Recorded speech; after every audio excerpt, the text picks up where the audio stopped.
Hey everyone, welcome back. Ready to dive into another book. Always up for a deep dive. What are we tackling today? Today it's the 5 Dysfunctions of a Team. Eh, I know lots of you are probably thinking, oh, not another business book. But trust me on this one. it's a classic for a reason. Exactly. And we're going to break it down, make it super practical so you can actually use these ideas with your own teams, no matter what you do. Sounds like a plan. So, what's the story with this book? What's the problem it's trying to solve? Okay, so Lencioni, the author, he sets up this fictional company, Decision Tech. Oh. Silicon Valley startup, tons of potential, right? Right, got the funding, got the talent. But they're just not clicking as a team. Like, everyone's wondering, what's the deal? The age-old mystery of a dysfunctional team. And that's where our main character comes in, Catherine Peterson, the new CEO.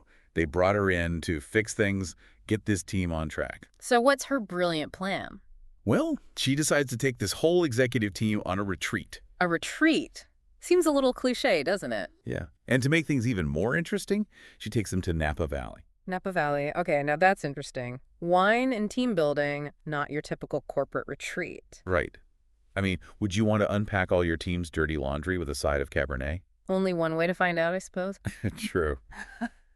But before we get to the retreat drama, we got to understand what Lencioni says is really going wrong here. Okay, lay it on me. What are these so-called 5 dysfunctions? So he says it's like a pyramid, right?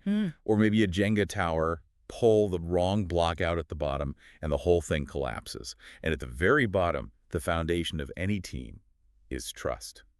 Makes sense. Hard to get anything done if you don't trust the people you're working with. And he's not just talking about, like, trusting your teammate to get their work done on time. It's deeper than that.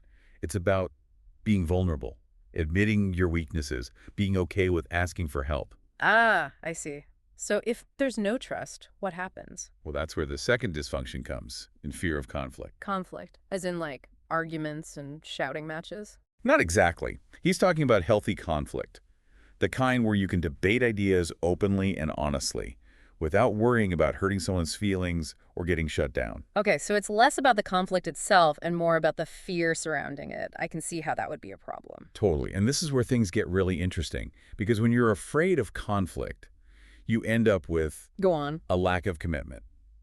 Which makes sense, right? Right. If you haven't really hashed things out, if everyone's afraid to voice their real opinions, then it's hard to get everyone on board with a decision. Right, so you end up with a team that's not really invested in the outcome. They're just going through the motions. Exactly.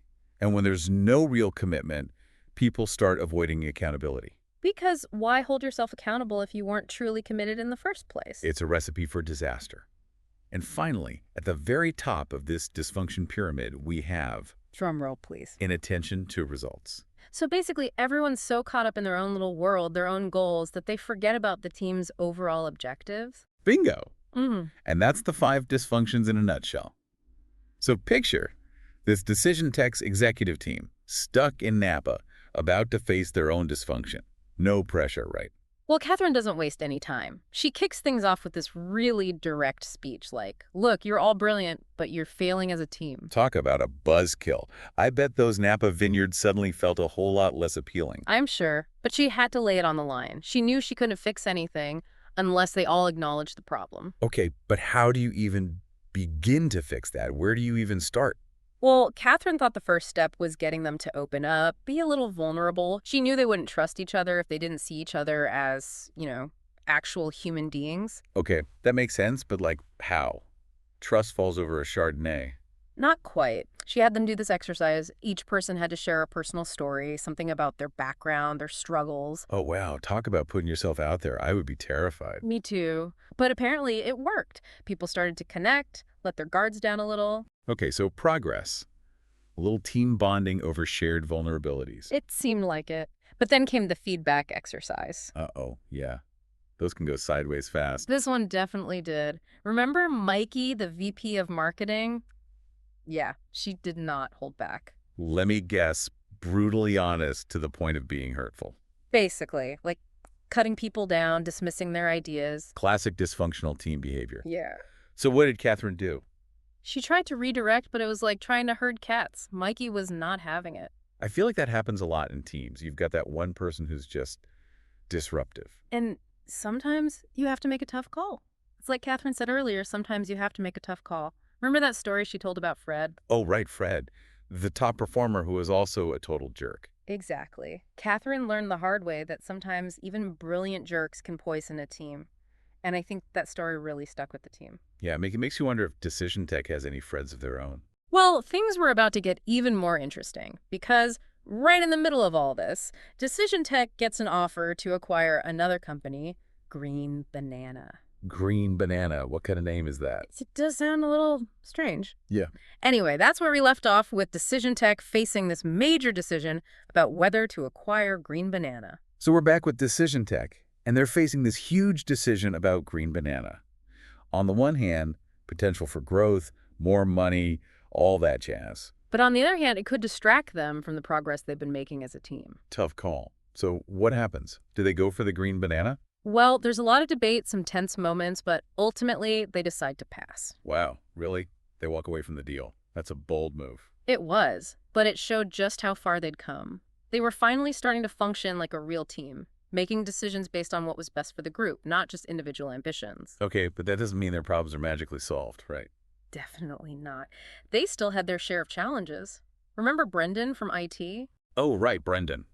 What was his deal again? Well, it turned out he had been leaking information from the retreats to the press. Can you believe that? No way. Talk about a betrayal of trust. I know. It really rocked the team. I mean, they had been working so hard to be open and honest with each other, and then this happens. Ouch. So how did they handle it? Well, Catherine had to step in again, remind everyone of the ground rules they'd agreed on. It was a tough conversation, but they got through it. Okay, but all this drama, Yeah. it makes you wonder, did Decision Tech ever actually figure it out? Did they become a truly functional team? You know, I think they did. It wasn't always pretty, and they had their setbacks, but they kept working at it. They learned to trust each other, to have those tough conversations, to hold each other accountable. So what's the takeaway here? If we're being honest, most teams aren't jetting off to Napa to fix their problems. True, but the principles are the same. It's about building that foundation of trust, being willing to be vulnerable, to challenge each other, even when it's uncomfortable. Yeah, and it's about remembering that building a strong team, it's not a one-time thing. It's an ongoing process. Exactly. And it's worth it. When you have that kind of trust and camaraderie, you can accomplish amazing things together. Absolutely. Well, that's about all the time we have for today. If you're interested in learning more about the 5 dysfunctions of a team, we highly recommend checking out The 5 Dysfunctions of a Team by Patrick Lencioni. And be sure to join us next time for another deep dive.